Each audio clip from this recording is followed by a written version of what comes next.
Well, a new document from the Vatican has updated the guidelines for Marian apparitions and other possible supernatural phenomena. EWTN Vatican Bureau Chief Andreas Thonhauser has more. After 50 years, the Vatican has revisited their norms for Marian apparitions. A new document provides updated guidelines for discerning apparitions and other allegedly supernatural phenomena. The prefect of the Dicastery for the Doctrine of the Faith, Cardinal Víctor Manuel Fernández, presented this document at the news conference in the Holy See's press office. The last time the Vatican's doctrinal office issued norms for evaluating alleged supernatural events was shortly before the death of Pope St. Paul VI in 1978.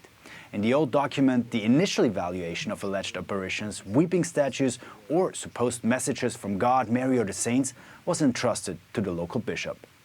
With the new norms, the local bishops will still play a role, but they also say that the judgment of the bishop is to be submitted to Rome for approval.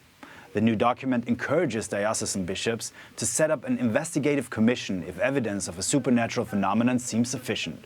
The Dicastery then has to be involved. A second novelty introduced by the document relates to the judgment reached by the Church with 6 categories of discernment. The most favorable is the nihil obstat, which is Latin for no objections, no obstacles. It does not mean the phenomena are of supernatural origin. Instead, the local bishop can note the fruits of the apparition and also promote its spread. And this is really new. In the future, the supernatural nature of any event can only be confirmed as an exception, and only by the Pope himself. Cardinal Fernández also stressed in the press conference that the faithful are never forced to believe in a certain phenomenon. The Church leaves the faithful free to devote their attention to this phenomenon or not. The Cardinal said that the revelation that has already happened is the Word of God. It contains everything we need for a Christian life. The norms do not mention any cases by name, but respond to the development of modern means of communication like social media, and that some cases of alleged apparitions have been detrimental to the faithful. The new norms are intended to provide more transparency and what Cardinal Fernández calls greater prudence in the process. This is meant to avoid confusing the faithful.